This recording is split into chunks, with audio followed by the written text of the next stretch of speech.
Hello साथियों, कैसे हैं आप लोग। उम्मीद करता हूँ सभी लोग अच्छे होंगे। अभी आपने थोड़ी देर पहले देखा, जो मैंने आपको एक वीडियो बनाकर दिया था, उसमें आपने देखा कि हमने मत्स्य निरीक्षक के पदों को डिस्कस किया था। अभी एक और उसी आज के दिन में ही निकली हैं 2-3 चीज़ों पर। तो अभी देखो, पिछले 4-5 साल से कोई भी पद नहीं आ रहे थे, उसके बाद आने शुरू हुए। जैसे जैसे इलेक्शन का टाइम आया, 1 साल के अंदर अंदर आ गए। आज जिसे आचार संहिता लगनी थी, थोड़ी देर पहले से ही ये 2-3 विभागों में फिर से पद आ गए हैं। तो अभी समझते हैं इसमें पूरी कितने हैं, लगभग 78 पदों पर इसमें भर्ती होनी है। तो फिर बाकी 9 पद और हैं, कुछ अलग अलग हैं। तो लगभग कुल 100 रिक्त पदों पर यहाँ पर चयन के लिए विज्ञापन आया हुआ है।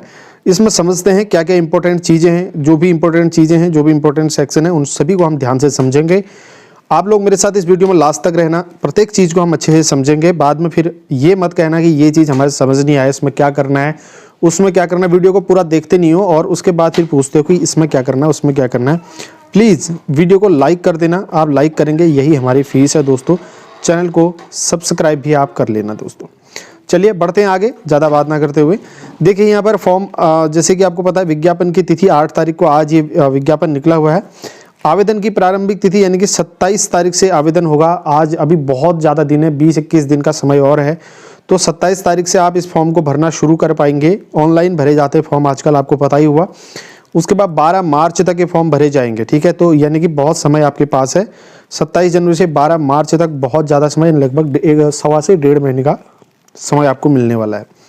और अगस्त में इसकी परीक्षा की डेट दी गई है। लगभग संभावना है अगस्त में हो जाएगी, लेकिन देखना होगा, ये हो भी सकता है, नहीं भी, कंफर्म नहीं होता है।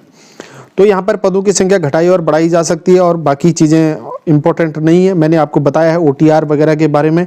ये सब चीज़ें डिस्कस करके मैं वीडियो को और ज़्यादा लंबा नहीं करूँगा। सीधे जाते हैं हम जो हमारे पद हैं जिस पर वो आया है। तो गन्ना पर्यवेक्षक का है दोस्तों, जिस पर हम डिस्कस करने वाले हैं। सबसे पहले गन्ना पर्यवेक्षक, गन्ना एवं चीनी आयुक्त की बात कर लेते हैं। तो इसके अंतर्गत रिक्त पदों की बात करेंगे, इसकी आवश्यक जो शैक्षिक अर्हता है उसकी बात करेंगे, आयु सीमा की बात करेंगे, ठीक है। तो देखिए, गन्ना पर्यवेक्षक में सबसे पहले है, तो इसमें कुल मिला के 78 पद हैं। अगर प्योर पदों की बात करें तो 45 पद हैं, ठीक है। तो प्योर पदों का मतलब है कि जैसे वुमेन के हैं, और DFF है, एक्स सर्विसमैन, ऑर्फन, PH वगैरह जो भी हैं, इनके पदों को अगर कम कर दिया जाए जो प्योर पद बच जाते हैं, वो 45 पद हैं। वैसे टोटल 78 हैं। इसमें SC के लिए 12 पद हैं, ठीक है, और ST के लिए यहाँ पर 5 पद हैं। उसके बाद है अन्य पिछड़ा वर्ग यानी कि OBC के लिए कोई पद नहीं है। EWS के लिए 9 पद और सामान्य के लिए 52 पद हैं। उसके बाद इन पदों को जो जिसमें हैं उनको अगर घटा दिया जाए तो 45 पद आपके पास प्योर बच जाते हैं। यहाँ पर ये कोई इतने ऐसी चीज़ नहीं है कि जिसमें समझ ना आए, ठीक है। इसको संभाल कर रख लेना, बाद में काम आती हैं विज्ञप्तियाँ, नोटिफिकेशन जो भी होती हैं। तो यहाँ पर वेतनमान को आप देख सकते हैं। वेतनमान भी ज़्यादा इतना वो है नहीं, आपको पता ही है वेतनमान के बारे में। उसके बाद आयु सीमा जो है मेन इंपॉर्टेंट हो जाती है, आपको पता ही है, 21 से 42 साल तक लिया जाता है। और 1 साल का आपको यहाँ पर एज रिलैक्सेशन मिलने वाला है कोविड की वजह से। कोविड की वजह से 1 साल का एज रिलैक्सेशन आपको मिलेगा दोस्तों इसमें। और उसके बाद पद का स्वरूप इसमें स्थायी है, पेंशन युक्त है, ठीक है। शैक्षिक अर्हता जो सबसे मेन पार्ट हो जाता है, किसी भी फॉर्म को भर रहे हो आप, उसकी शैक्षिक अर्हता के बारे में आपको पता होना बहुत जरूरी होता है। देखिए, इसमें नंबर 1 दिया है, माध्यमिक शिक्षा परिषद उत्तरांचल से इंटरमीडिएट कृषि सहित परीक्षा या सरकार द्वारा उसके समकक्ष मान्यता प्राप्त कोई अन्य परीक्षा उत्तीर्ण होनी चाहिए। आपकी उत्तराखंड से, उत्तरांचल से या उत्तराखंड से माध्यमिक शिक्षा परिषद जो है इंटरमीडिएट परीक्षा पास होनी, जो कृषि भी उसमें सम्मिलित होना चाहिए, और उसके समकक्ष मान्यता प्राप्त या फिर उसके समकक्ष मान्यता प्राप्त कोई अन्य परीक्षा उत्तीर्ण हो, या तो आपके पास ये होना चाहिए। अगर मान लीजिए ये आपके पास नहीं है, तो फिर दूसरी और दे रखा है इन्होंने, माध्यमिक शिक्षा परिषद उत्तरांचल से हाई स्कूल परीक्षा या सरकार द्वारा उसके समकक्ष मान्यता प्राप्त कोई अन्य परीक्षा उत्तीर्ण होना चाहिए। ये भी इसमें इन्होंने दिया है। अगर ये नहीं है तो फिर आप इसके ये दूसरा नंबर का क्वालिफिकेशन को आप अगर वेरी करते हैं तो फिर आपका हो सकता है। तीसरा इन्होंने दिया है ख, जो दिया है, ठीक है, इसमें या नहीं दिया है, ये क दूसरे वाले में। एक तो ये, इसके साथ साथ आपका किसी मान्यता प्राप्त संस्था से कृषि में 2 वर्ष का डिप्लोमा होना चाहिए।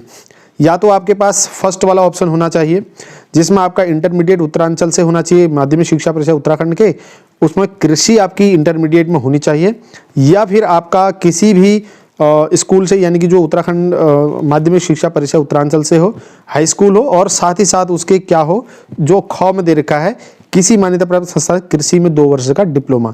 देखिए ये 2 चीज़ आपके पास होनी चाहिए, या तो फिर क वाला ना एक फर्स्ट वाला पॉइंट आप क्वालिफाई करते हो। दूसरा पदनाम इसमें दिया है राजकीय दुग्ध पर्यवेक्षक का।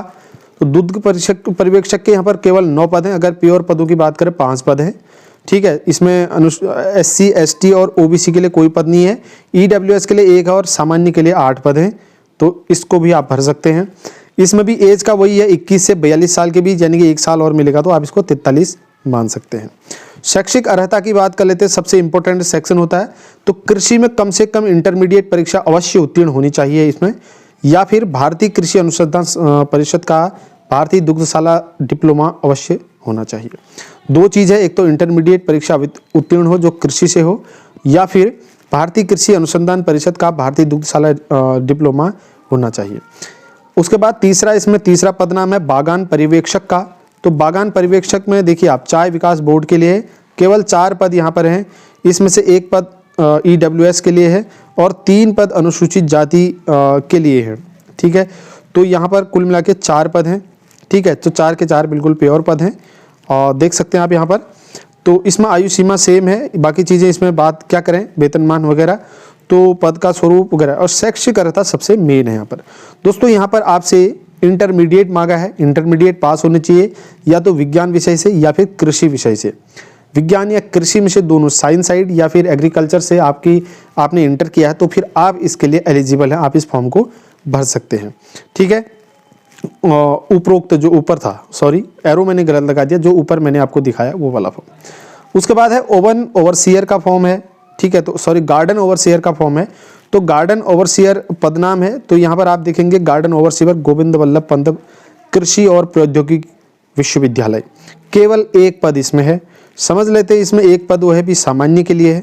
तो इसमें आप देखेंगे 18 से 42 साल की एज इसमें मांगी गई है। तो अनिवार्य शैक्षिक अर्हता जो है वो है इंटरमीडिएट के साथ उद्यान विभाग के ऑर्नामेंटल गार्डन नर्सरी में 10 वर्ष का कार्यानुभव, या इंटरमीडिएट कृषि के साथ 5 वर्ष का संबंधित क्षेत्र में कार्यानुभव। तो यहाँ पर कार्यानुभव मांगा गया, एक्सपीरियंस आपको होना चाहिए, या तो इंटरमीडिएट कृषि आपका कृषि से इंटरमीडिएट हो और 5 वर्ष का उससे संबंधित कार्यानुभव हो, एक्सपीरियंस हो, या फिर इंटरमीडिएट के साथ उद्यान विभाग के ऑर्नामेंटल गार्डन नर्सरी में 10 साल का आपका एक्सपीरियंस होना चाहिए। अगला इसी में खाद्य प्रसंस्करण के लिए है, उसमें शाखा वर्ग 3 पर्यवेक्षक कैनिंग का है। तो इसमें देखेंगे आप 8 पद हैं, जो 7 पद प्योर हैं, जिसमें से 1-1 पद सभी के लिए 1-1 पद और सामान्य के लिए 4 पद हैं, ठीक है। ये सारी चीज़ें आपको समझ में आ गई होंगी। इसके जो शैक्षिक अर्हता है उस चीज़ को हम थोड़ा ध्यान में समझ लेते हैं। तो इसमें 21 से 42 है, पिछले वाले में 18 से 42 था, इसमें 21 से 42 है। तो इसमें जो शैक्षिक अर्हता मांगी गई है वो विज्ञान या कृषि में इंटरमीडिएट के साथ खाद्य प्रसंस्करण में 1 वर्ष का डिप्लोमा भी होना चाहिए। भाई खाद्य प्रसंस्करण आप देखो इंटरमीडिएट साइंस से हो सकता है, लेकिन खाद्य में प्रसंस्करण में 1 वर्ष का डिप्लोमा नहीं भी हो सकता कई लोगों के पास। तो ये चीज़ें जो है क्वालिफिकेशन मैंने आपको सारे पदों के साथ साथ बता दी है, इसमें दी गई थी साफ साफ। लिखित परीक्षा का पाठ्यक्रम जो है दोस्तों 100 अंकों के एक वस्तुनिष्ठ प्रकार की यानी कि ऑब्जेक्टिव टाइप की परीक्षा होगी जो 2 घंटे की होनी है, और इसमें जो क्वेश्चन पूछे जाएंगे वो आपकी न्यूनतम अर्हता, चाहे किसी में इंटरमीडिएट रखी गई हो या चाहे किसी में स्नातक रखी गई हो, जिसमें जो भी क्वालिफिकेशन रखी गई है वही क्वालिफिकेशन के हिसाब से आपसे क्वेश्चन पूछे जाएंगे, चाहे इंटरमीडिएट का हो चाहे स्नातक वाला हो, ठीक है। आपके उस लेवल के ही क्वेश्चन उसमें पूछे जाएंगे।